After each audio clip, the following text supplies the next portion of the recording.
itu selanjutnya kami menanyakan kembali kepada seluruh peserta sidang, apakah rancangan undang-undang tentang kitab undang-undang hukum pidana dapat disetujui untuk disahkan menjadi undang-undang.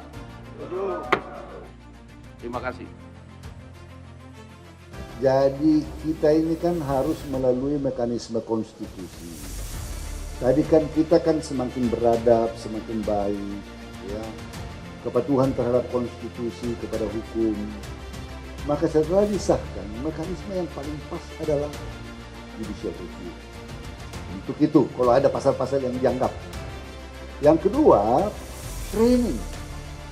Kita akan mengadakan, tadi saya bilang 3 tahun ini waktu yang cukup luas bagi pemerintah, bagi tim untuk bersosialisasi, membuat training kepada penegak-penegak hukum, stakeholders yang jaksa, hakim, polisi, ini utamanya dulu, advokat, ya, pegiat HAM, kampus-kampus lagi, jangan salah ngajar dia. Selamat malam pemirsa, KUHP baru sudah ketok palu, sudah disahkan oleh DPR dan juga pemerintah.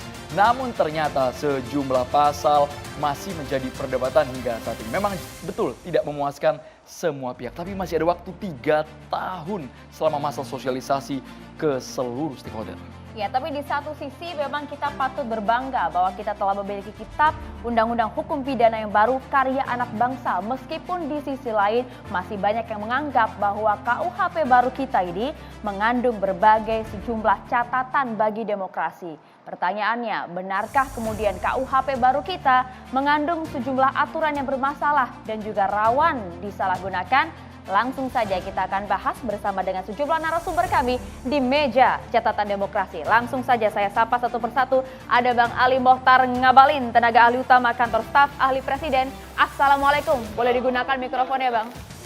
Gunakan mikrofonnya boleh Bang? Kita sambil tes-tes. Oke, waalaikumsalam warahmatullahi wabarakatuh. Selamat malam Bang. Terima kasih. Selamat malam.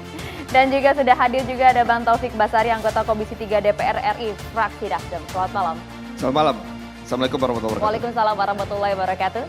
Kami juga menghadirkan, ini masih mahasiswa, kalau lihat jaketnya jelas ya Maria ya. Yellow jacket dari Universitas Indonesia, yakni Kepala Departemen Kajian Strategis BEM Universitas Indonesia atas nama Revisa Ayunda Putri. Selamat malam Revisa. Selamat malam Kak. Semangat ya Revisa ya. Semangat banget dong. Wah, luar biasa.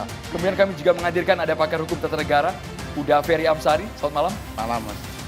Dan juga Ketua Ikatan Aktivis 98, Wih. Bang Immanuel Ebenezer. Selamat malam Andrew dan Ayah. Hari ini bajunya nggak merah, bukan ya? Biru ya hari ini ya? Biar nggak kelihatan warna partai yang lain.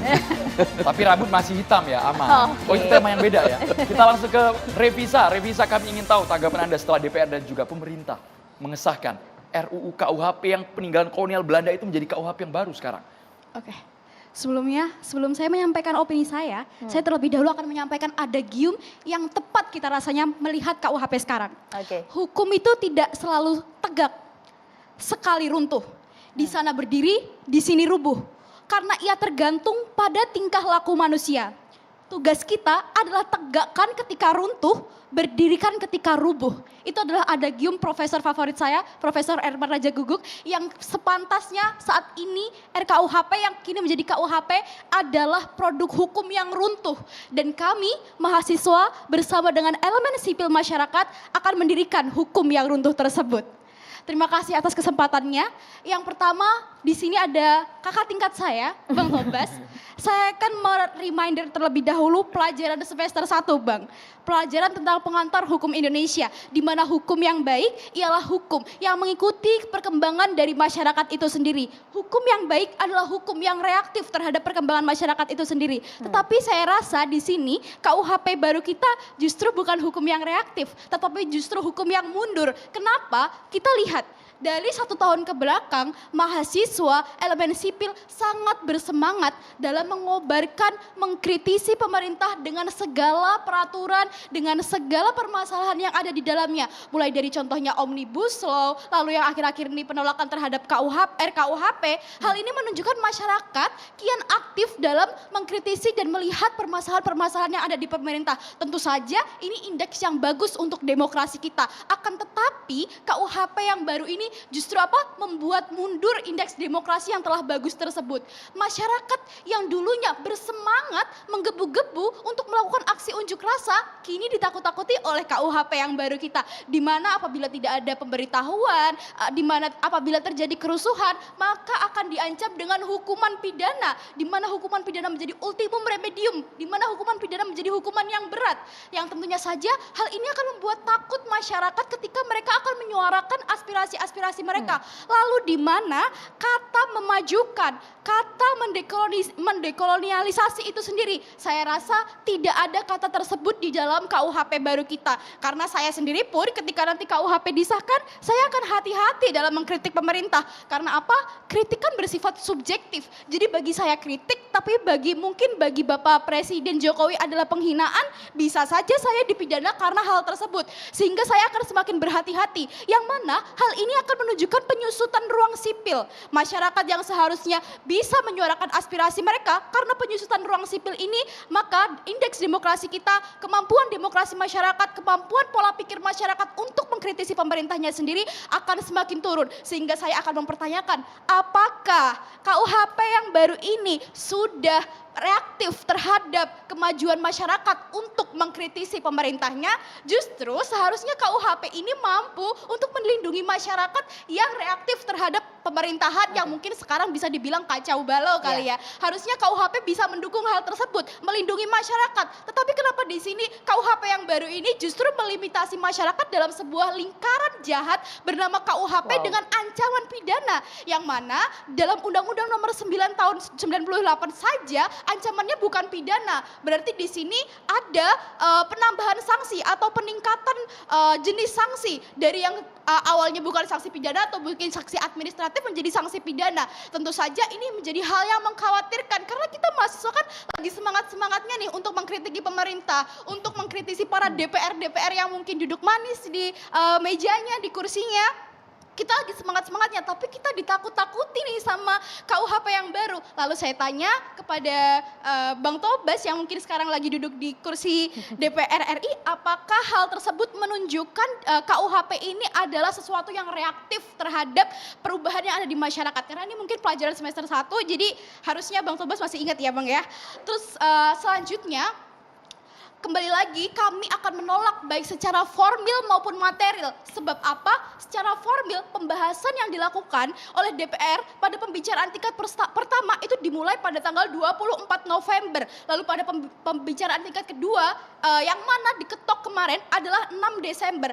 Ini cuma berselisih beberapa hari saja. Yang mana dalam 24 November sampai 6 Desember DPR tidak mampu untuk menunjukkan partisipasi publik yang bermakna itu sendiri. Padahal apa? KUHP ini seharusnya hidup dengan masyarakat. Tapi kenapa masyarakat itu sendiri tidak dilibatkan di dalamnya? Mungkin validasinya hanya sosialisasi. Bahkan Bang Tobas kemarin juga sempat main ke kampus saya, mendapatkan kajian dari BEM UI, dan di situ kami jelas untuk mencabut pasal-pasal bermasalah, tentunya pasal tentang unjuk rasa dan juga penghinaan terhadap presiden dan lembaga negaranya. Tetapi dari penyampaian kajian itu saja kami sama sekali tidak digubris. Argumen-argumen kami tidak ada yang diterima dalam rumusan baru di KUHP itu sendiri. Jadi saya rasa baik penolakan secara formil, material, dan juga proses di dalamnya kami masih tegas untuk menolak KUHP. Ya, kalau gitu langsung saya dijawab boleh Bang Tobas. Betulkah kemudian ini non-reaktif dan bahkan juga dianggap mundur dalam hukum?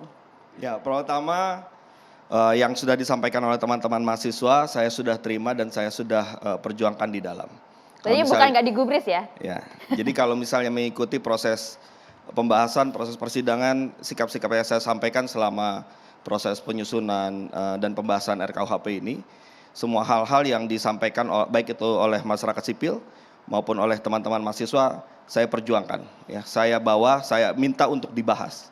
Jadi bukan tidak digubris, paling tidak oleh saya. Sejauh apa perjuangan yang dibawa di DPR? Oke. Nah, sekarang pertanyaan begini. Dikatakan sebagai suatu kemunduran. Kalau suatu kemunduran dari titik yang mana? Apakah dari titik KUHP existing sekarang? Kalau KUHP existing sekarang itu jauh jelas lebih buruk dibandingkan KUHP baru. Ya, banyak hal-hal baru yang kemudian dirumuskan dalam KUHP baru yang kalau kita kembali kepada KUHP lama yang saat ini existing itu jauh lebih parah. Itu yang pertama. Yang kedua, kalau kita melihat pasal apa yang masih dipermasalahkan, menurut saya jalan utamanya adalah dengan cara dialog.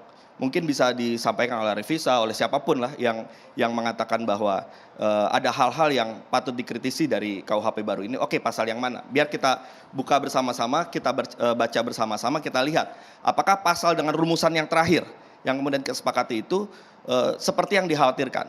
Karena perlu kita ketahui bahwa RKUHP ini dia mengalami perubahan-perubahan secara bertahap. Kalau kita bandingkan antara draft 2019 di periode yang lalu dibandingkan draft terakhir yang kita sudah sepakati, itu juga jauh sangat berbeda. Ya, apa yang tadi disampaikan yang menjadi kritikan masyarakat selama periode kita membahas ini itu sudah berubah.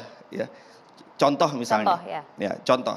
Kan ada kritikan mengenai pasal-pasal yang saya kategorikan sebagai pasal-pasal yang dianggap berpotensi mengancam kebebasan dan demokrasi.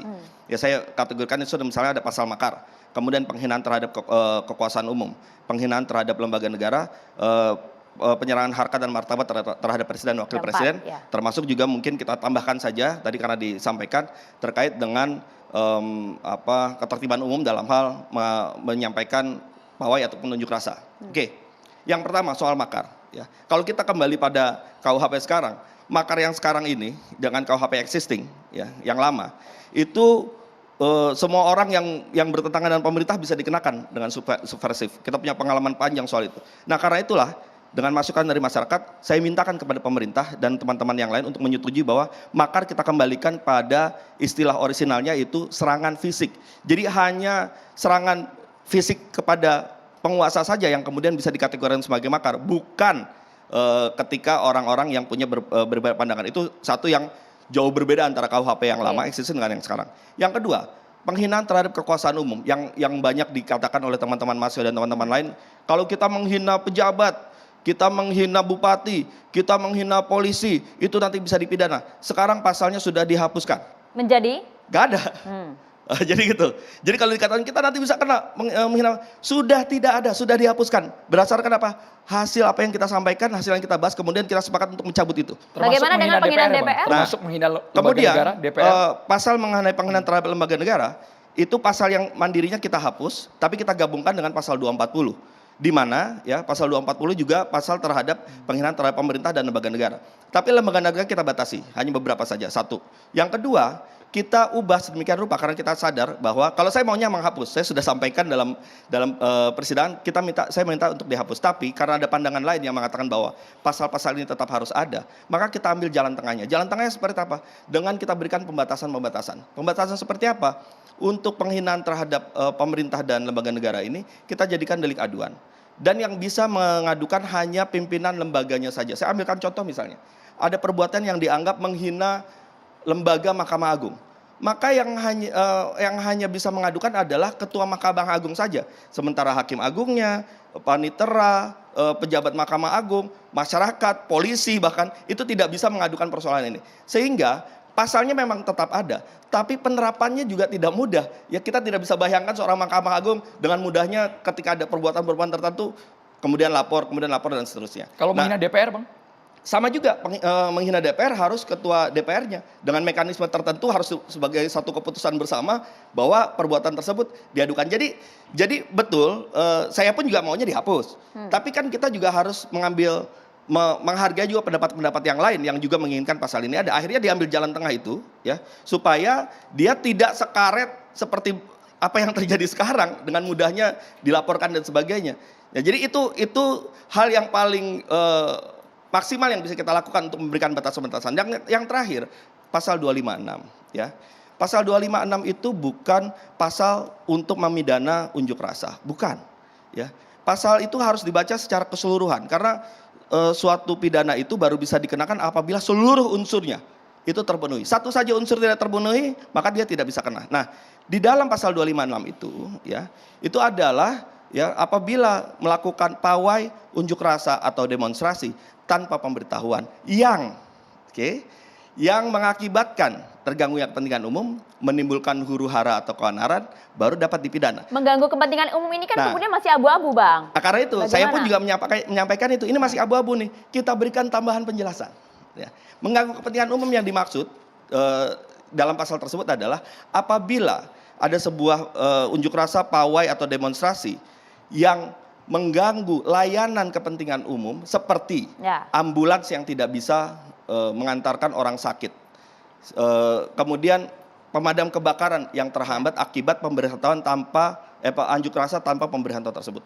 Nah, artinya apa? Kalau misalnya ada unjuk rasa dengan pemberitahuan, kemudian mengakibatkan terganggunya itu, maka dia tidak dapat dipidana. Kenapa? Karena sudah menjadi kewajibannya si aparat penegak hukum untuk mengatur jalannya lalu lintas, membuat pengalihan jalan dan sebagainya, sehingga tidak terganggu. Atau apabila ada unjuk rasa tanpa pemberitahuan, tapi tidak mengakibatkan hal-hal tersebut, ya, menutup jalan boleh, tapi kemudian tidak ada ambulans yang terhalang, pemadam kebakaran yang terhalang, itu pun juga tidak dapat dipidana. Nah, jadi cara membacanya harus lebih pelan-pelan, ya, dan bisa memahami apa yang dimaksud dari pasal tersebut. Sehingga Bang Taufik, ini bukan pasal tentang unjuk rasa. Bang Taufik, kalau seandainya unjuk rasa sudah menyertakan surat pemberitahuan, tapi di tengah jalan ada chaos di sana, ada kerusuhan yang terjadi, apakah tetap akan bisa dipidana? Tidak bisa dipidana dengan pasal tersebut. Kenapa? Karena ketika sudah memberitahukan, maka menjadi tanggung jawabnya pihak aparat penegak hukum untuk mengatur jalannya unjuk rasa tersebut sehingga tidak ada kepentingan umum yang terhalangi,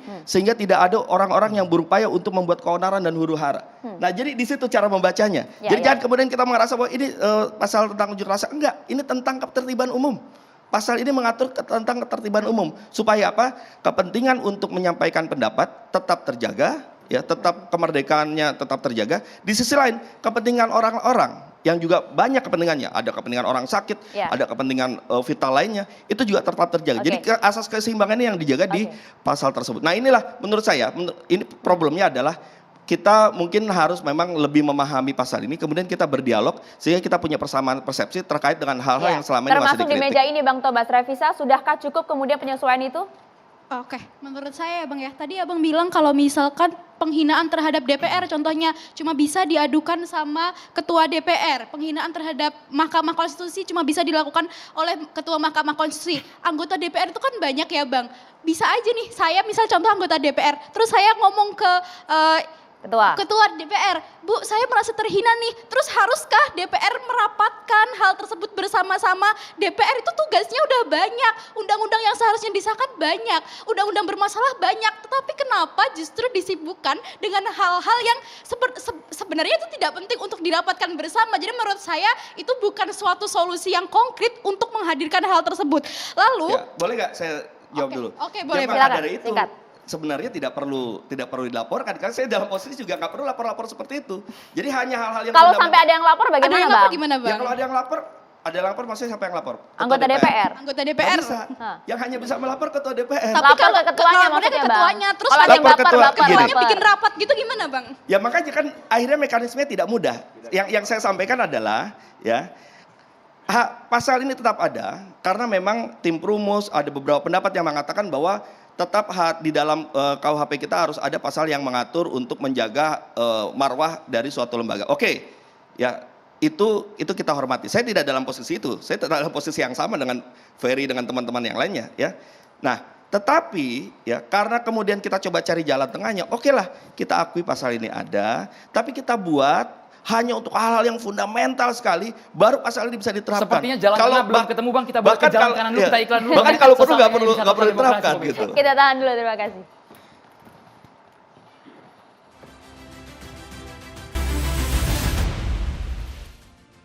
Kami menanyakan kembali kepada seluruh rancangan undang-undang tentang kitab undang-undang hukum pidana dapat disetujui untuk disahkan menjadi undang-undang.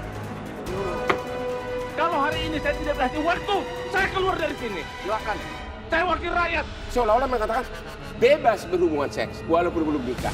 Tapi kalau anaknya keberatan atau ibunya keberatan, itu baru pidana.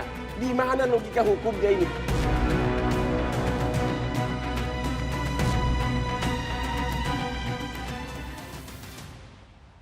Bang Taufik, kita uraikan satu persatu tadi yang dipermasalahkan pasal ketika menghina pimpinan lembaga tinggi negara. Atau jangan-jangan ketika anggotanya juga turut serta mereka terhina martabat harkatnya mengadukan ke pimpinan, pimpinan bergerak untuk mempidanakan orang yang bereaksi itu.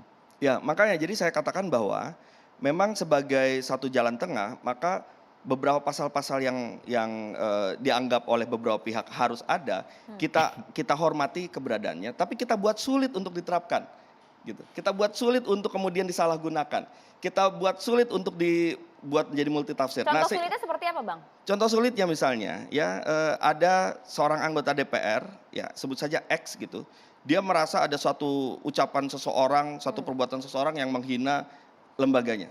Kemudian dia harus menyampaikan dalam satu forum di DPR itu, ya melalui satu keputusan bersama untuk kemudian diputuskan bahwa memberikan tugas bagi ketua DPR untuk membuat aduan ke polisi.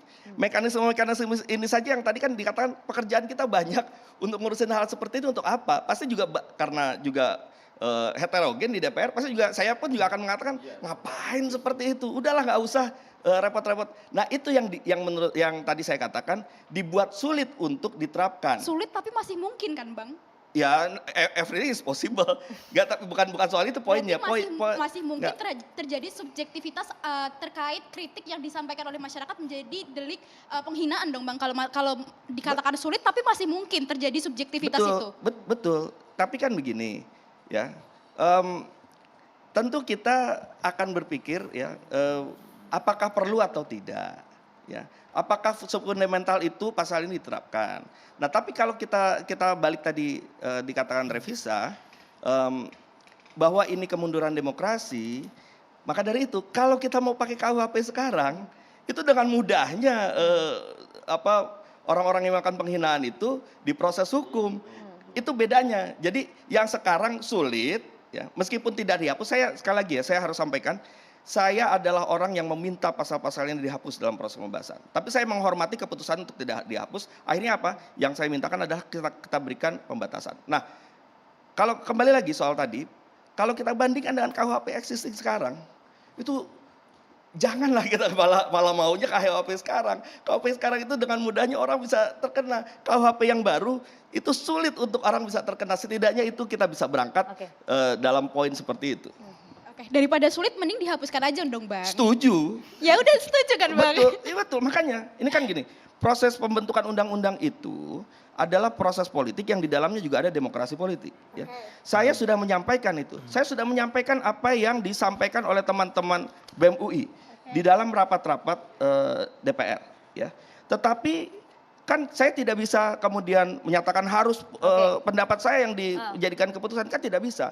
Saya sudah sampaikan, tapi kemudian karena tidak ada kesepakatan mengenai hal itu, maka saya menyampaikan alternatif lain. Apa itu?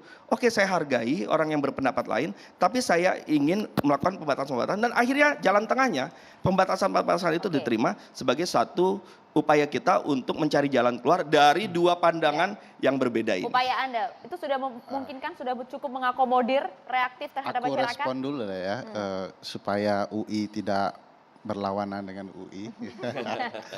Pertama, kita per pasal Bang supaya detail Bang ya.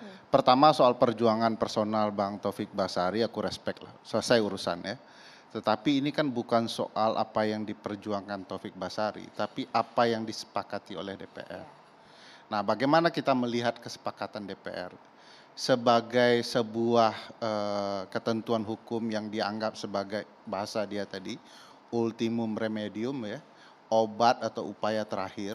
Ini sebenarnya lebih mirip sebagai masalah atau monster di awal dalam penegakan hukum. Kenapa bahasanya agak keras ya? Saya mau contohkan. Dalam konteks Makar 217 kita dukung. Kalau perlu hukum lebih berat lagi. Karena yang diserang adalah fisik presiden. Begitu diserang fisik presiden, keamanan negara dan pemerintahan bisa terganggu. Tidak ada soal di sini. Tapi kalau kita bicara konteks 218, ya, harkat, martabat presiden, bagi saya ini pasal lese majeste atau perlindungan bangsawan elit di zaman kolonial. Dihidupkan lagi ini barang oleh Mahkamah Konstitusi, tanya Bang Tobas deh, sudah dihapus nih barang. Kalau penjelasan umum undang-undang ini mengatakan dalam rangka mematuhi putusan Mahkamah Konstitusi, kok masih ada 218? Dahsyatnya lagi, baca ayat 2-nya, untuk sebagai delik aduan, presiden dapat mengadu secara tertulis. Ini pengistimewaan bagi presiden. Dulu aduan itu harus datang sendiri. Ingat peristiwa Pak SBY dulu datang sendiri karena merasa ada fitnah di keluarganya, datang sendiri. Tidak ada pengistimewaan untuk delik aduan. Tapi di KUHP yang baru ada semacam pengistimewaan. Tinggal tulis surat, warga negara bisa dilaporkan ke polisi. Kenapa delik aduan tidak ada pengistimewaan seperti ini? Supaya orang lebih sulit dipidana gara-gara relasinya sebagai warga negara dengan presidennya. Jadi presiden kan malu juga datang ke kepolisian ngelaporin warga negaranya sendiri. Nah sekarang dipermudah. Jadi lebih mudah orang dilaporkan presiden untuk penghinaan presiden. Yang lebih menarik adalah soal 240 tadi yang disinggung Bang Tobas. Disebut adalah delik penghinaan terhadap pemerintah dan lembaga negara. Sejak kapan lembaga negara bisa merasa terhina? Hinaan itu kan ke individu. Kalau pasal ini didatangkan, kalau saya jadi lawyernya, saya minta lembaga negara itu datang dalam persidangan. Merasa dia dihina dan terhina. Yang merasa terhina itu individunya. Nah, bagi saya ini pasal sudah tidak tepat. Coba menyembunyikan niat tersembunyi di baliknya. Kalau ada orang yang merasa terhina di MPR, DPR, gitu ya, DPD, MA, MK, pimpinannya buat surat, terlaporkan. Ini pemidanaan yang jauh lebih mudah sebenarnya. Soal tadi Bang, delik aduan yang bersifat untuk presiden ini, kenapa Anda tidak setuju dengan hal itu? Kan itu menjaga harkat martabat seorang kepala negara. Beda ya konsep presidensial dan parlementer ya. Di parlementer selain kepala pemerintahan ada kepala negara. Mereka percaya betul keluarga kerajaan itu perlu dilindungi. Di Asia yang paling getol menerapkan konsep perlindungan keluarga kerajaan itu di Thailand. Ngomong dikit saja hal yang buruk kepada keluarga kerajaan, pidana itu. Nah, di masa kolonial begitu juga di Indonesia. Kalau ratu, gubernur jenderal dihina, kena tuh ibu bapak bangsa kita. Di dalam sistem presidensial, dia ini primus inter pares, ditinggikan seranting saja. Tapi dia adalah warga negara yang memimpin.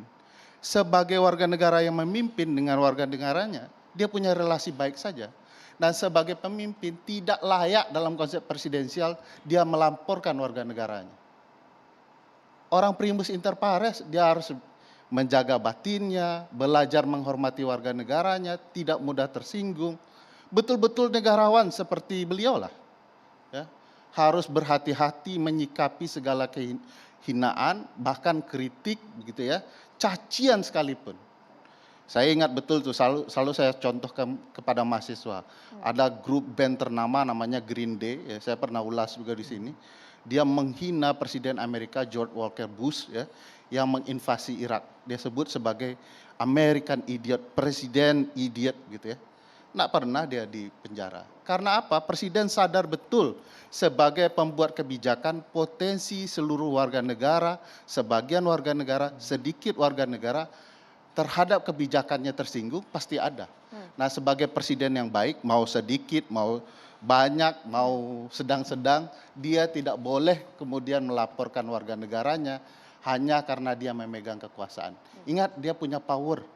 Kekuasaan itu harus dibatasi. Tapi Bang Abalin komentar dulu, presiden tidak layak untuk melaporkan warganya sendiri, Bang Abalin. Apakah Anda setuju dengan hal itu? Oke, yang pertama saya harus menyampaikan apresiasi dan terima kasih karena catatan demokrasi mengangkat perkara ini. Pertama saya mau bilang bahwa undang-undang, kitab undang-undang hukum pidana yang kita bicarakan hari ini, saya sekaligus untuk membantah di ruang publik bahwa framing yang sedang bergerak, sedang berjalan bahwa sengaja cepat-cepat ditetapkan kitab undang-undang hukum pidana ini agar Presiden Jokowi bisa menggunakan secara represif kepada lawan-lawan politiknya pada 2024. Ini pasti menyesatkan, sesat dan menyesatkan. Kenapa? Karena masa transisi kitab undang-undang KUHP ini akan berlaku nanti di tahun 2025.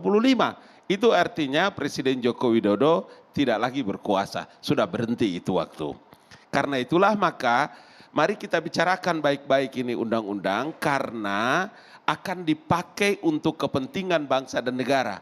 Yang kedua yang saya mau bilang bahwa harus kita bangga loh, bertahun-tahun kitab undang-undang hukum pidana peninggalan kolonialisme Belanda ini, Hindia Belanda ini, bertahun-tahun orang-orang selalu bicara ada hukum adat, ada hukum Islam, dan yang ketiga itu adalah ada hukum peninggalan penjajah. Sekarang ini syukur alhamdulillah Bang Tobas dengan teman-teman di parlemen dan periode pemerintahan ini kita punya KUHP sendiri. Ya.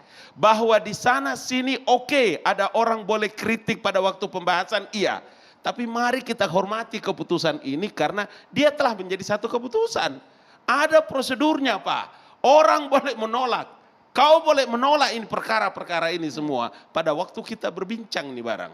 Dulu waktu saya masih di Badan Legislasi DPR RI, begitu juga saya bilang.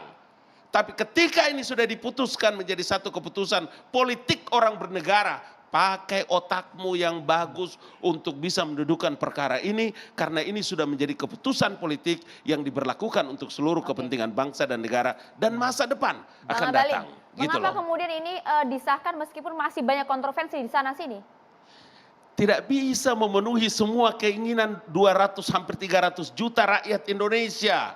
Nona Manis, Maria, Ayah, bahwa ini memang menjadi bagian yang tidak terpisahkan dari ada sepihak, ada sebagian orang kemudian membicarakan perkara-perkara ini. Iya, karena mereka merasa kepentingan juga dengan masa depan keselamatan bangsa ini dengan undang-undang ini. Wajar tidak kalau kemudian publik menganggap ini terlalu terburu-buru?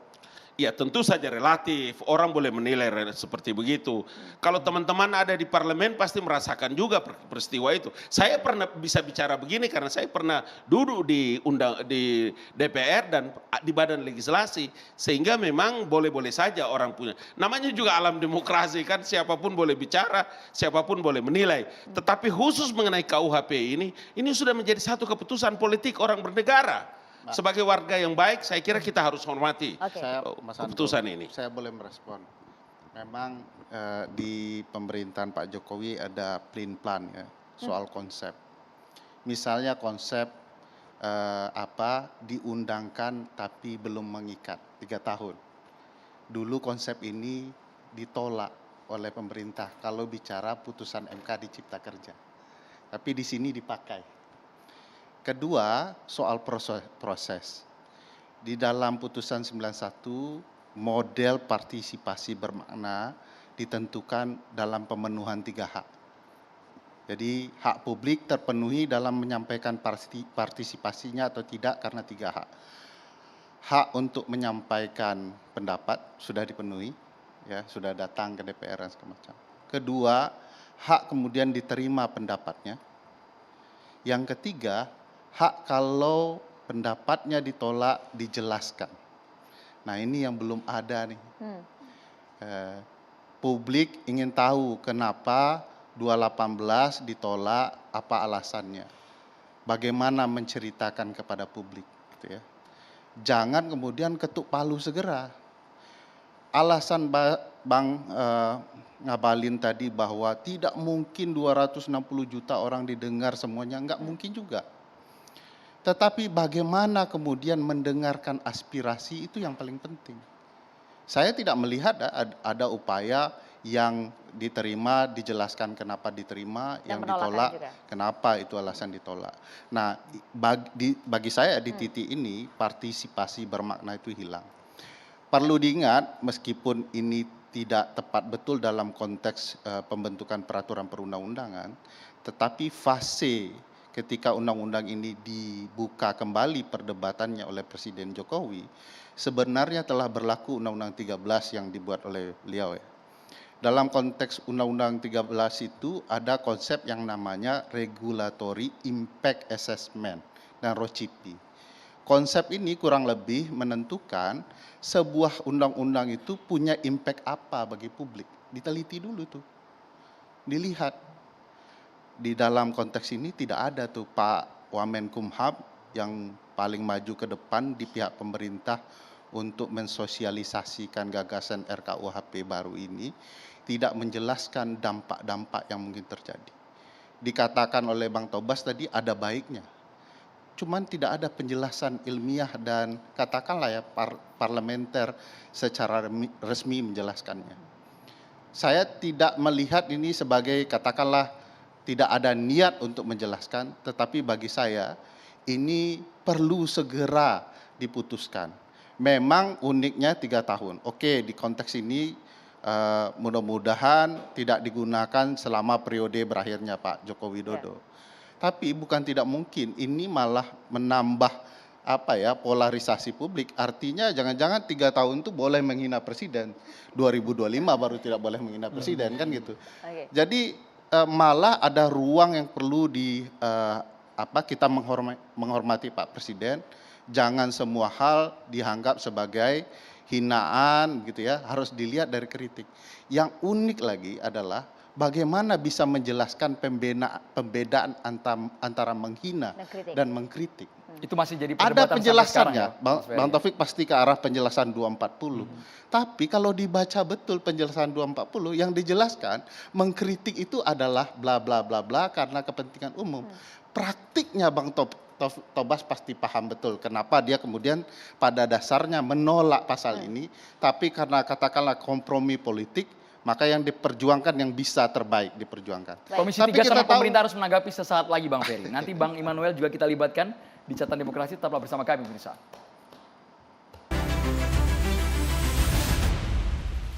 Undang-undang hukum pidana dapat disetujui untuk disahkan menjadi undang-undang. Kita ini kan harus melalui mekanisme konstitusi. Kita kan semakin beradab, semakin baik, kepatuhan terhadap konstitusi, kepada hukum. Maka setelah disahkan, mekanisme yang paling pas adalah judicial review. Untuk itu, kalau ada pasal-pasal yang dianggap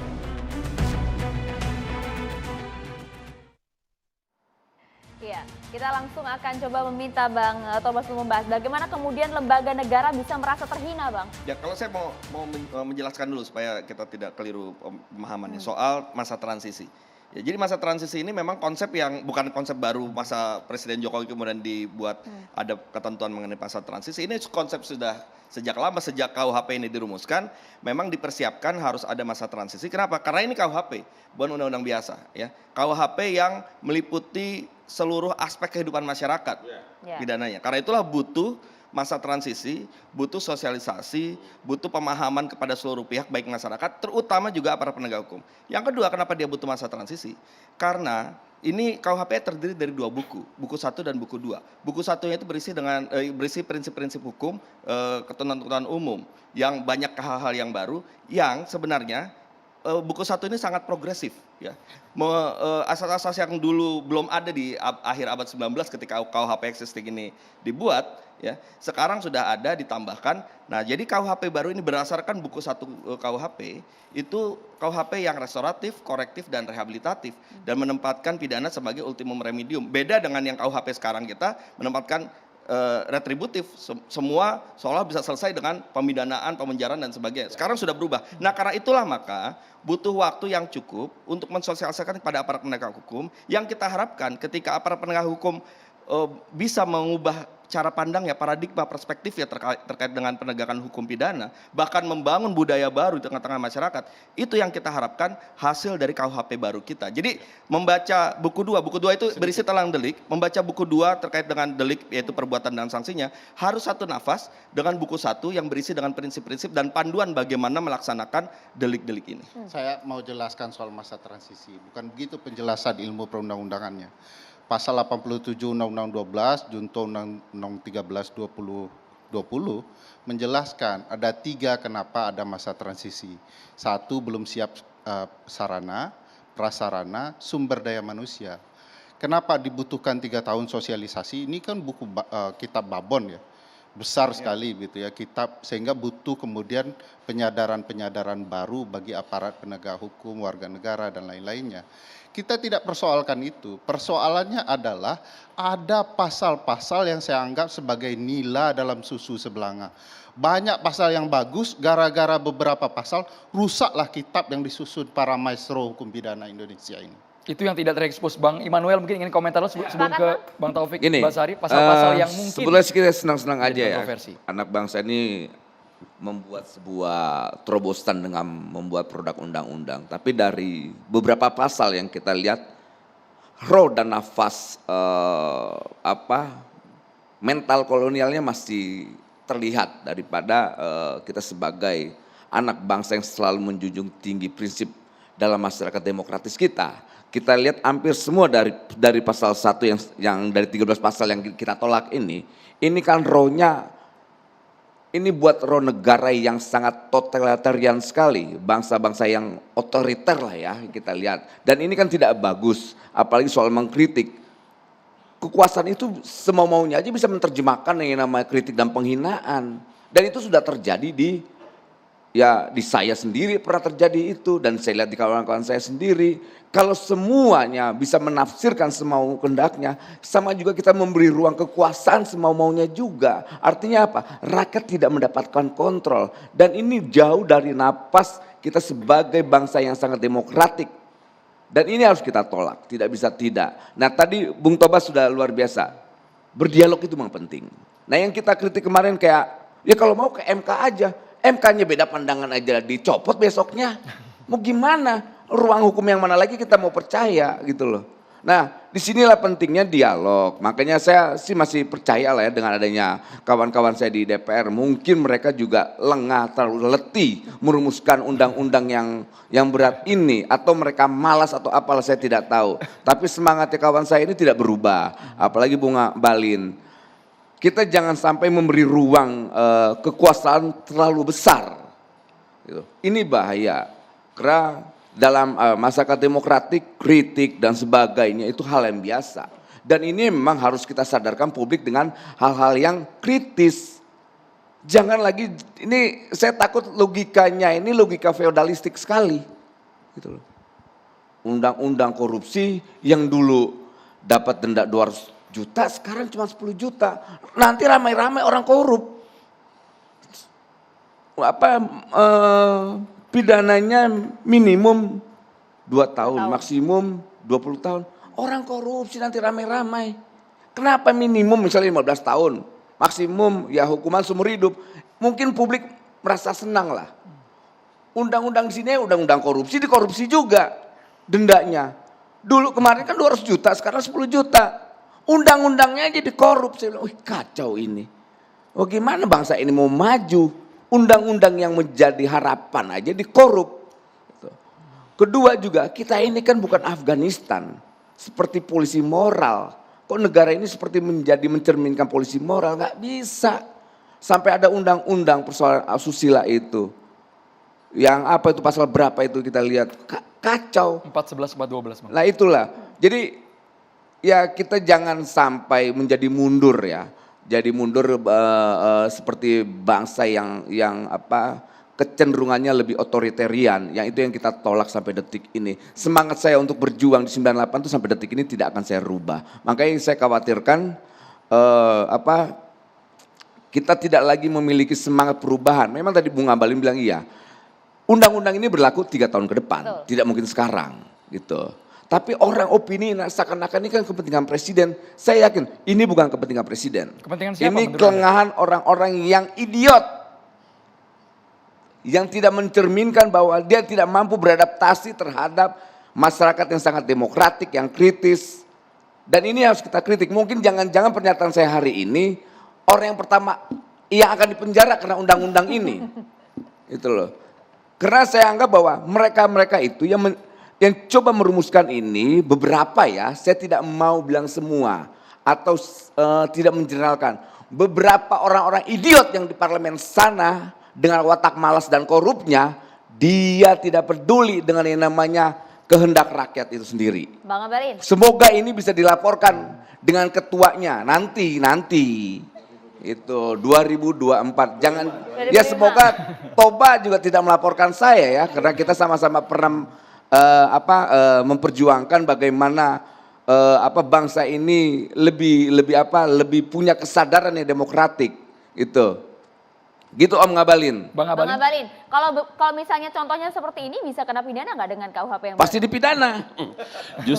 Justru dengan KUHP existing sekarang ini dia udah bisa dipidana. Nah, itu dia. Kalau KUHP yang Ini bukan bentuk kritik ya? existing yang sekarang. Ini sekarang. bukan bentuk kritik. Kalau ke KUHP yang baru itu nggak bisa. Apanya mau dipidanakan dia? Coba dari sisi mana? Orang coba. 311 sudah dibatalkan MK. Yang mana? 311 sudah dibatalkan. Ya 311, tetapi dari diksi dan narasi apa yang dipakai untuk dia bisa dipidanakan. Makanya itu Undang-Undang Dasar 1945, Noel, pasal 28, 28E, turunan itu menyangkut kemerdekaan orang berpendapat, bukan? Turun lagi Undang-Undang nomor 9, tahun 1998, si cantik manis tadi bilang. Bagaimana tata cara pelaksanaannya? Peraturan Kapolri mengeluarkan satu peraturan 27 deh kalau nggak salah tahun 2012 deh tentang tata cara pelayanan, pengamanan, penanganan seluruhnya tentang orang berpendapat di ruang publik. Apanya yang dikhawatirkan? Semua aturan diatur dalam negeri ini dengan kebebasan orang berdemokrasi. Gini Om Ngabalin, Makanya tadi semua begini, Noel, ini dari pasal ini diberi ruang tafsir kekuasaan. Kekuasaan bebas mentafsirkan. Kalau Toba bilang ada batasan-batasan, nggak bisa. mungkin tidak. Itu salah Nanti begitu siapapun cara yang berkuasa, Noel, ada jaminan Noel, nggak dengar siapapun nanti baik-baik. berkuasa Noel. tidak melakukan tafsir itu? Nggak bisa. Ada nggak? Nggak. Ada yang nggak memberi jaminan itu? Orang tidak menafsirkan undang-undang karena undang-undang itu sendiri menjelaskan tentang pasal. Penjelasannya masih teknis tidak substantif. Brother, Gimana? ente Tadi dengar kayak dulu. soal ambulan katanya. Nanti jangan sampai nanti Bukan. ambil ambulan. Loh, kekuasaan ini Noel. bisa bikin ambulan 10 Noel ambulan, dengar, 20 Noel ambulan, dengar. 50 Tadi ambulan. Noel ngomong, saya diam, Ya, saya dengar. silakan Bang Ngabalin. Noel ingat baik-baik, undang-undang itu menjelaskan tentang dirinya termasuk di dalam penjelasan. Penjelasan itu adalah rangkaian dari undang-undang itu sendiri. Itu sebabnya kenapa dibutuhkan komponen-komponen turunannya. Undang-undang itu dibutuhkan 3 tahun karena apa? Karena ada peraturan Kapolri, ada peraturan Kumham dan lain-lain sebagainya. Itu sebabnya membutuhkan 3 tahun agar sosialisasi dalam seluruh dimensi kehidupan manusia itu bisa terkait dengan kitab undang-undang hukum pidana ini. Kenapa? Karena ada peristiwa hukum, ada peristiwa pidana, di mana tempatnya, waktunya, kapan, sanksinya bagaimana. Diatur itu semua. Tidak bisa ada orang Saya menafsirkan boleh itu bertanya nggak sesuka ke Bang hatinya. Ngabalin? Ya. Jadi Saya gini, boleh tunggu bertanya dulu, udah Supaya- bicara juga saya dengar. Karena Tunggu udah. Abang belum menjelaskan bagaimana cara menghina lembaga negara itu, saya ingin dengar. Udah dengar baik-baik. Nanti tentu Tobas akan bisa menjelaskan Ya. itu. Toba akan bisa menjelaskan. Tapi yang saya mau katakan supaya begini. Kenapa kita tidak bangga dengan kitab undang-undang hukum pidana yang dibuat oleh tangan dan pikiran anak-anak negeri ini? Itu loh. Waktu undang KUHP kolonial dulu kita protes. Sekarang ini sudah dibuat KUHP-nya. Sampai situ dulu Bang, Kalau ditanggapi kita Bang Manuel. kita bangga. Tapi kalau watak dan semangatnya masih mental kolonial, mau apa yang mau dibanggakan? Kasih tahu supaya dia Nah, ngerti makanya ini. ini diskusi Yang mana, inilah. pasal mana, ayat mananya. Dan Noel. 1 dari 9 yang kita tolak itu Bilang. semangatnya semangat kolonial. Bung Kasih tahu Ngabalin. supaya dia bisa jelaskan. Karena Itu. dia yang proses ini di parlemen. Nah itu makanya tadi Bilang, kita jelaskan. Ini ada Gitu. 218, 240. Oke, 218, Itu. umpama 2 seperti 218. Dia bisa jelaskan itu perkara. 218, Di mana kedudukan 256, Bang Ngabalin, Bang Noel, atas Bang Ngabalin, Bang semuanya. Noel, adik manis ini juga ingin bertanya. Yang, Oke. Usai yang jeda, sulit-sulit sesaat ke lagi Bang Tobas ya. Bukan, karena pembahasannya di parlemen. Ditahan dulu Bapak. Iya kan? Saat lagi Ditahan ya, dulu. Tidak di Bang, KSP, catatan tidak di demokrasi. Kita masih pemerintah. punya segmen di Pembahasan. catatan Pembahasan demokrasi. di Pemirsa, parlemen tetaplah bersama kami. melibatkan pemerintah.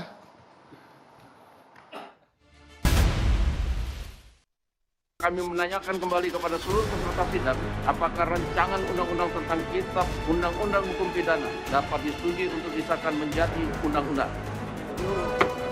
Kalau hari ini saya tidak berhasil waktu, saya keluar dari sini. Silakan. Saya wakil rakyat. Seolah-olah mengatakan bebas berhubungan seks walaupun belum nikah. Tapi kalau anaknya keberatan atau ibunya keberatan, itu baru pidana. Di mana logika hukumnya ini?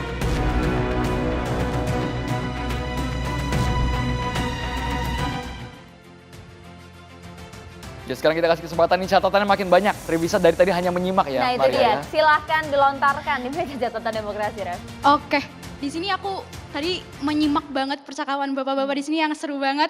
Ada beberapa hal yang pengen aku tanya ini. Mungkin pertama, aku mau bertanya nih, kan Bapak tadi bilang bahwasanya masyarakat harus tunduk kepada keputusan yang sudah ada di parlemen itu sendiri. Lalu pertanyaannya, bagaimana bisa masyarakat tunduk ketika proses yang ada di parlemennya sendiri itu aja cacat? Berapa banyak DPR melakukan rapat dengar pendapat? Apakah hak-hak yang sudah disebutkan tadi seperti hak didengar, hak untuk diterima pendapatnya, dan hak ketika pendapat tersebut ditolak dijelaskan, apakah hal tersebut juga sudah dijelaskan oleh DPR? Tentunya saya rasa belum, karena saya sebagai salah satu orang yang membuat kajian terhadap pasal-pasal bermasalah dalam RKUHP kemarin, saya rasa kajian yang saya berikan dan kajian tersebut argumennya ditolak, saya merasa tidak ada alasan mengapa DPR menolak kajian tersebut. Sehingga di sini dapat saya sampaikan bahwa DPR-nya saja itu sudah menyeleweng. Lalu bagaimana bisa masyarakat disuruh patuh sama DPR yang udah nyeleweng? Justru tugas kita di sini harusnya mengkritisi dong. Jangan sampai DPR di sini semena-mena, karena hukum dibuat untuk membatasi kekuasaan. Jangan sampai kekuasaan di atas hukum. Hal itu adalah cacat, karena apa? Indonesia saja adalah negara hukum, bukan negara kekuasaan. Bang Tobas. Ya, jadi pembahasan KUHP ini sudah sedemikian lamanya, bahkan sebelum saya menjadi anggota DPR. Ya dari tadi zaman Bang Abalin 2004-2029 masih Pak Muladi, kami udah bahas ini bareng. Iya betul, makanya dari Bang Abalin masih menjadi anggota DPR periode 2004-2009 sudah dibahas. Kemudian periode 2014 itu dibahas, 2014-2019 dibahas, bahkan sampai pada keputusan tingkat pertama. Nah, menurut teman-teman, karena saya baru menjadi anggota DPR pada periode ini, menurut teman-teman di periode yang lalu, ya, ketika 2014-2019 itu sedemikian banyaknya yang sudah diundang, didengarkan pendapatnya, dibahas satu persatu isu-isunya. Jadi sebenarnya bukan hanya masa periode ini saja, ya, proses pembahasan itu, proses meminta pendapat, proses kemudian berdialektika itu sudah sejak lama. Itu yang pertama. Yang kedua, ya, menyambung juga yang disampaikan oleh Bung Ferry tadi terkait dengan soal partisipasi bermakna yang sudah disampaikan, didengarkan, ya, kemudian dibawa untuk didiskusikan. Yang menjadi pertanyaan dari Bung Ferry sama Rafina kan, Revisa, itu kan soal penjelasan. Nah, memang problemnya adalah ketika diputuskan, itu kan setelah diputuskan baru kemudian kita bisa jelaskan satu persatu mengapa ini kemudian diakomodir seluruhnya. Kan ada juga yang diakomodir seluruhnya 100% diambil, ada. Jadi variannya macam-macam. Ada yang diakomodir tapi dalam bentuk kita rumuskan ulang. Semangatnya diambil, poinnya diambil, tapi rumusannya memang tidak persis sama seperti tuntutan yang disampaikan. Ada juga yang dalam bentuk diakomodirnya dalam penjelasan, tambahan penjelasan. Jadi macam-macam bentuknya. Ada yang kemudian tidak terakomodir, ada juga. Ada juga. Nah, jadi ada yang juga dihapuskan pasalnya. Nah, jadi macam-macam variasi terkait dengan akomodir dari tuntutan-tuntutan masyarakat. Makanya karena itu tadi saya berulang kali sampaikan, ayo kita cek proses pembahasannya. Mana yang diakomodir, mana yang tidak diakomodir. Jadi jangan kemudian mengeneralisir bahwa seolah-olah tidak didengarkan seluruhnya, tidak diakomodir dan sebagainya. Nah, sekarang soal penjelasan, ya. Dalam diskusi kita ini, ya, secara singkat dan padat saya ingin sampaikan bahwa tadi pendapat-pendapat tadi bahwa negara harusnya dalam posisi dia memberikan ruang kebebasan yang luas, posisi kekuasaan itu seperti apa, itu betul. Tapi jangan salah, ada juga pendapat lain, termasuk pendapat dari para guru-guru besar, bahwa dalam hukum pidana juga selain melindungi masyarakat, juga harus mengatur agar kekuasaan ini juga bisa berjalan, ya, dengan perlindungan-perlindungan hukumnya terkait dengan hukum pidana. Ada yang berpendapat seperti itu. Jadi begini, jadi pendapat ini ada, betul yang disampaikan kita semua di sini, termasuk juga saya pun juga dalam posisi yang sama sebenarnya dalam pendapat ini, tapi juga ada pendapat lain. Nah, karena itu saya jelaskan dalam kesempatan ini bahwa kenapa akhirnya rumusannya menjadi seperti itu.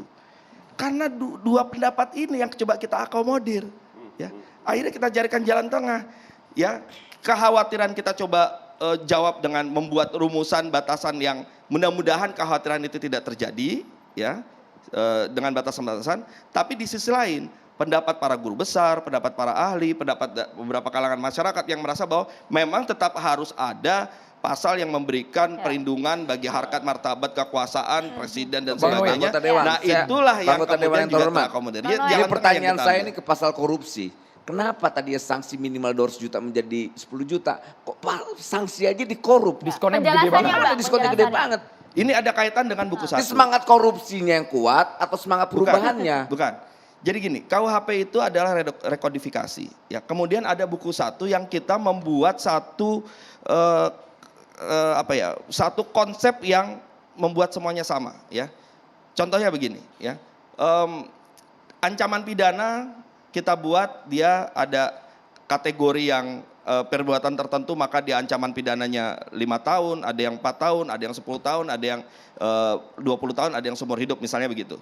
Termasuk juga kategori dendanya. Kita juga sesuaikan dengan kategori beratnya pidana ini. Nah, terkait dengan berkurangnya ancaman minimal menjadi 2 tahun, itu berdasarkan keterangan dari tim Perumus ya. Itu berdasarkan satu kajian bahwa dalam satu kasus-kasus korupsi itu peran masing-masing berbeda-beda. Nah, ketika kemudian seorang hakim sudah dipatok bahwa minimal itu 5 tahun, sementara ada juga peran-peran tertentu dalam kasus korupsi.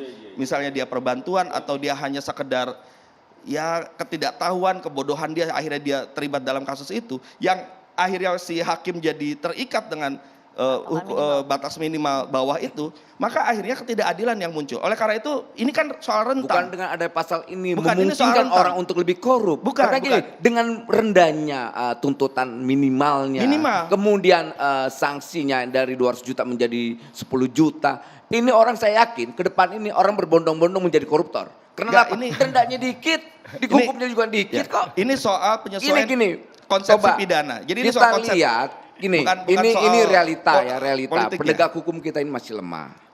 Lihat ruang pengadilan kita juga masih lemah, hakimnya juga masih lemah. Kita harus berani mengkritik itu. Betul, betul. Nah, karena Artinya itu jadi ruang korup, transaksi dalam hukum itu sampai detik ini masih ada. Betul. Penegak hukum salah satu aktornya. Nah, karena itu kan kita harus bisa memilah. Ya, permasalahannya di mana? Apakah permasalahannya ada pada rumusan pasal atau permasalahannya pada implementasi yang harus kita juga perbaiki. Jadi soal implementasi memang kita punya PR banyak nih. Ya, yang karena itulah maka jangan-jangan produk pasal ini hasil kompromi para anggota dewan yang wataknya korup. Enggak.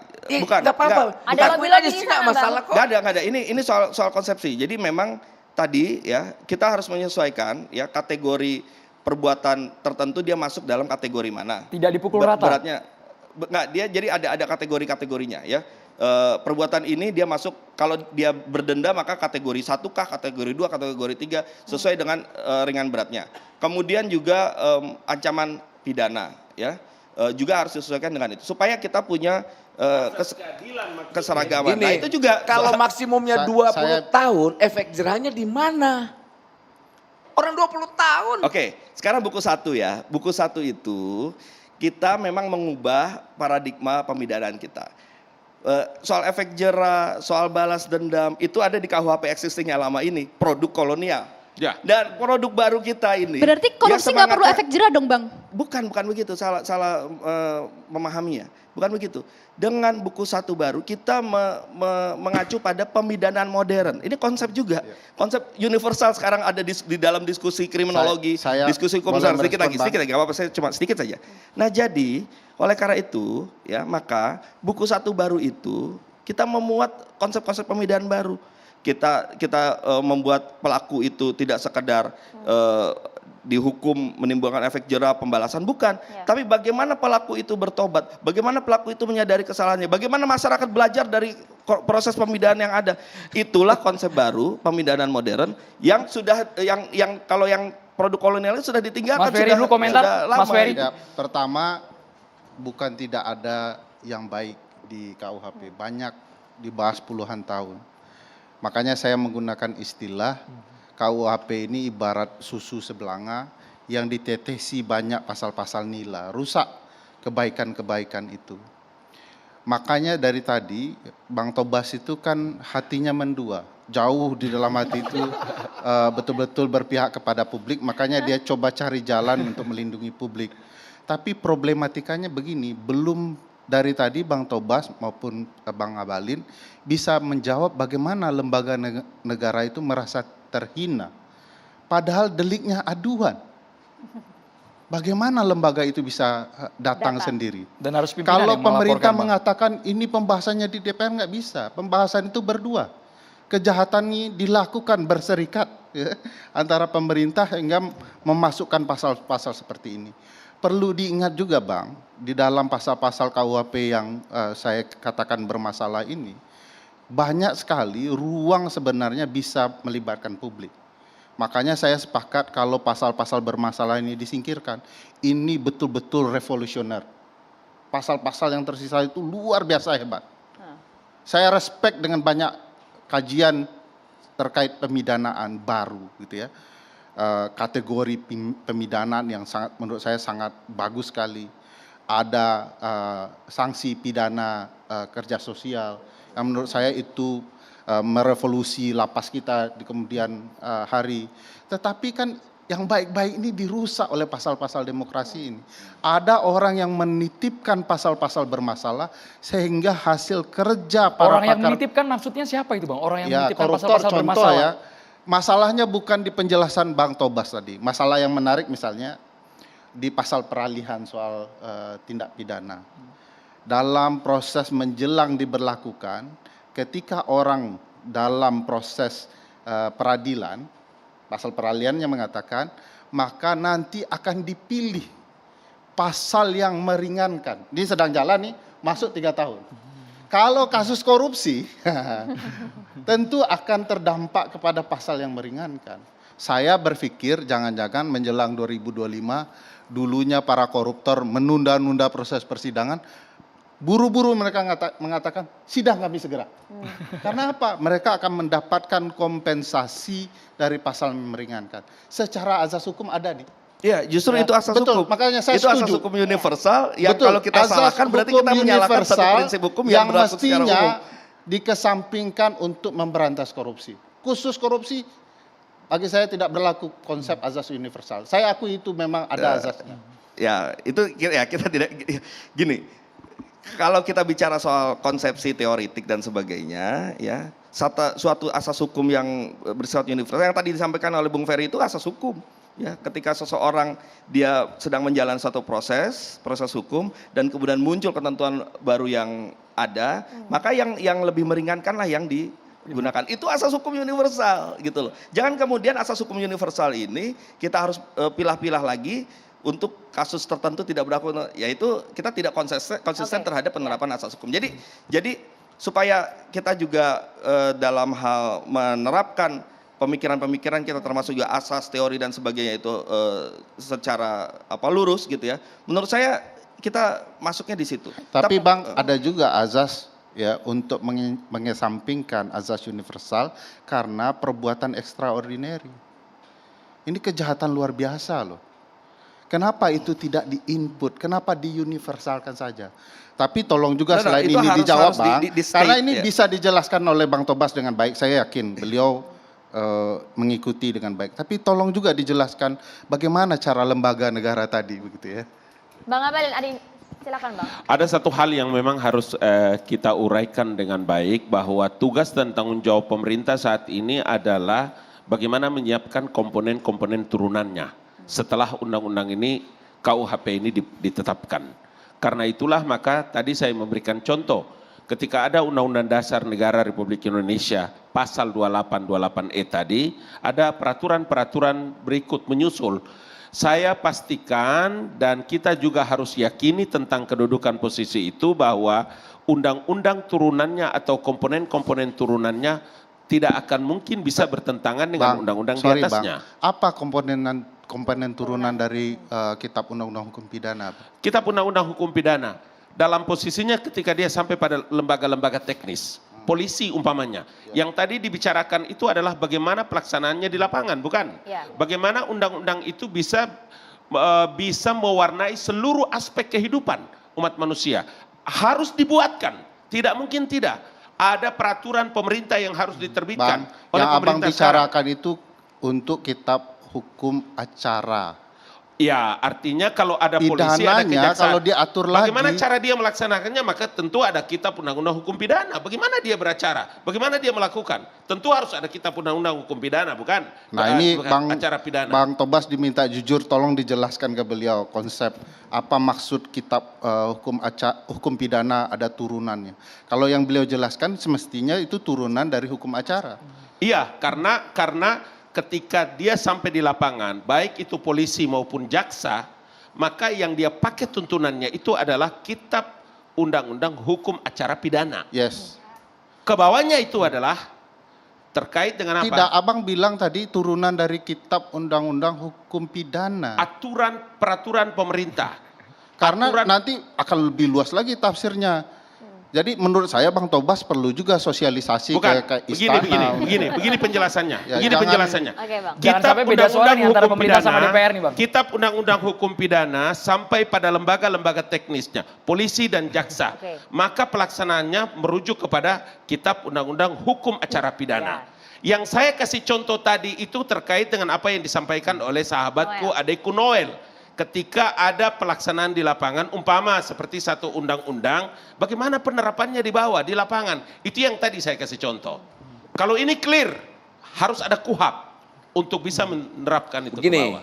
Kalau mau dibilang lebih terhormat dan cerdas dan punya semangat revolusioner, supaya tidak dibilang mentalnya kolonial banget, sudah hapus aja sih, kenapa susah sih? Ngapain juga didorong juga harus ke MK, kita lihat baru kemarin beda pandangan dicopot sama DPR.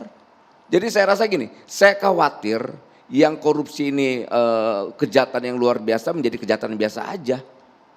Orang denda hukumannya ringan kok, 20 tahun belum potongan.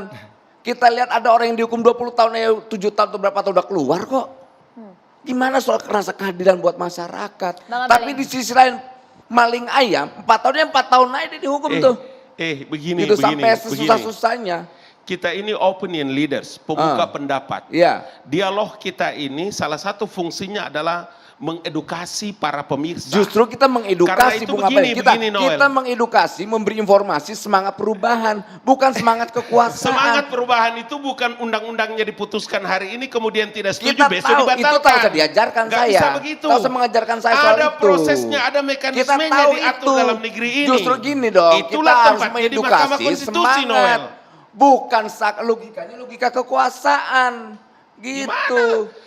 Undang-undangnya diputuskan hari ini. Kalau kau tidak setuju, Noel, bukan besok dibatalkan. Bukan begitu tidak caranya. Begitu juga. Makanya, tidak seperti itu juga logikanya. Makanya itu ada proses masa transisi 3 tahun. 3 tahun itu supaya semua orang bisa melihat. Pemerintah juga bisa menyusunnya dengan baik. Bagaimana lembaga teknisnya dilaksanakan dengan baik. Bukan diputuskan hari ini, kau tidak setuju, besok dibatalkan. Betul, nah, kalau gitu gini dong. Dong. Semangat untuk membatalkannya harus kita sepakati. Gitu. Sepakat nggak untuk dibatalkan berapa dari tidak yang kita tolak ini? Ya udah, kecuali kita nanti tolak. kau melalui Sepakat proses. Kita tolak itu. Tidak boleh ditolak. Ditolak dong. Kita dengarkan suara mahasiswa. Kita dengarkan suara mahasiswa. Cukup, Bang Noel. Ini udah ditolak jadi keputusan politik negara. Ini sama-sama opini leader yang punya sudut pandang yang berbeda. Revisa silakan. Oke, di sini permasalahannya seperti yang udah dibilang tadi, katanya ada pasal yang diakomodir menggunakan penjelasan. Katanya ada peraturan turunan yang akan turun dari kitab undang-undang hukum pidana itu sendiri. Tetapi bagaimana kita yakin dari kitab undang-undang hukum pidana yang masih bermasalah ini bisa menurunkan peraturan turunan yang spesifik, yang konkret. Ini akan membuka celah peraturan turunan yang sama-sama multitafsir, peraturan turunan yang sama-sama cacat. Bagaimana ini?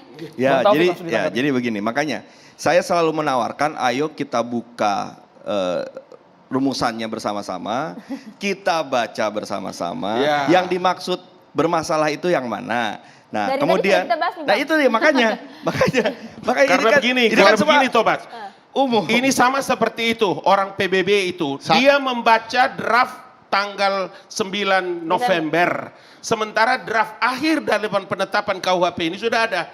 Apa urusannya juga dia bicara tentang urusan dalam negeri kita, tentang undang-undang ini. Bang Ngabalin, disitulah persoalannya. Mari kita baca 240 soal penghinaan lembaga negara itu. Tolong dijelaskan tantangannya ya. Tantangannya mari buka. Nah saya tawarkan ayo kita buka 240 dan penjelasannya. apa maksud menghina lembaga negara Baik, itu? Bapak, Tolong Bapak. jelaskan. Kita masih ada waktu sekitar 3 tahun nanti dari DPR dan pemerintah untuk mensosialisasikannya. Bagaimana Mohon maaf, kelanjutannya? durasi di sini sangat terbatas. Kita akan segera kembali sesaat lagi pemirsa. Tetap di Catatan Demokrasi.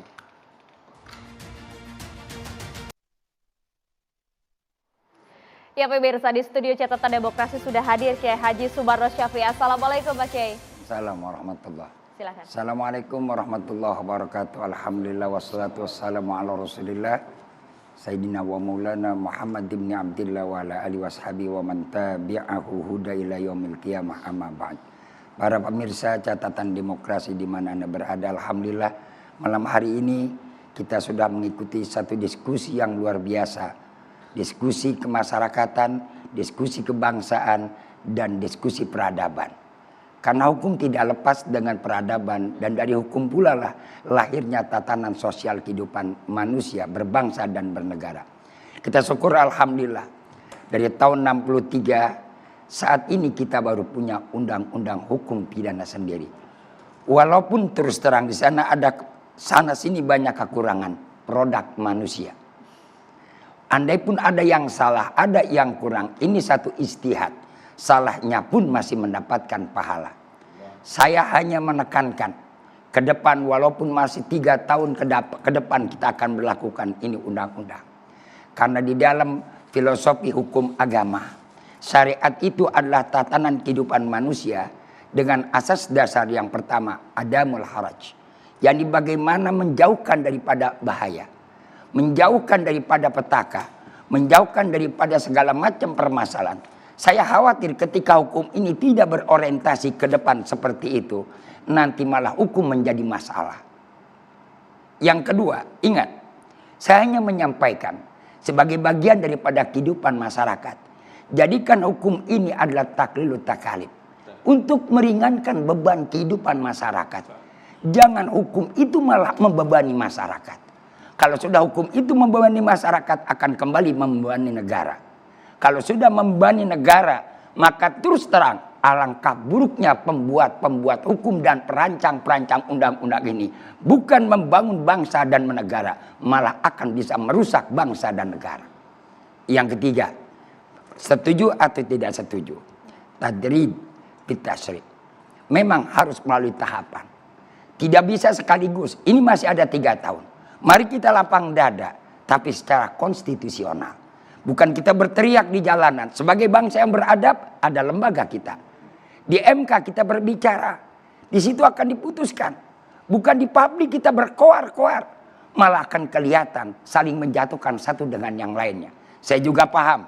Masih ada 10 pasal yang saya perhatikan. Yang mengganggu pikiran saya. Bung Ngabalin tahu karakter saya. Dan ini adalah adik perjuangan 98 saya. Saya kenal betul beliau juga tahu saya. Oleh karena itu saudara-saudara, para pemirsa, dimanapun Anda berada, jadikan masa depan kita sebagai bangsa yang beradab. Andai pun masih ada kekurangan 3 tahun ke depan, yuk mari kita diskusikan dengan baik. Dengan lapang dada. Andai pun ada yang terpotong dan harus terganti, yang lebih baik dari manapun yang kita ambil, asalkan itu positif buat kehidupan bangsa dan bernegara ke depan, itu yang kita ambil. Unzur makol walatandur mankol. Lihat apa yang diucapkannya, jangan melihat siapa yang bicaranya. Walaupun lembaga pentinggi yang berbicara, tapi kalau isinya maaf hanya kotoran ayam, lebih baik kita cari telur ayam walaupun keluar dari keranjang ayam. Saya kira itulah. Walaupun ini perbicaraan kita ibarat pemain bola antara Argentina dan Belanda. Ya, ini antara Argentina dan Belanda sudah selesai, sudah tiup peluit. VR sudah dinyatakan bagaimana Argentina harus duduk untuk masuk ke dalam semifinal. Belanda oleh mati-matian dia berjuang, tapi apa boleh dikata? Tinggal tunggu nanti permainan akhirnya.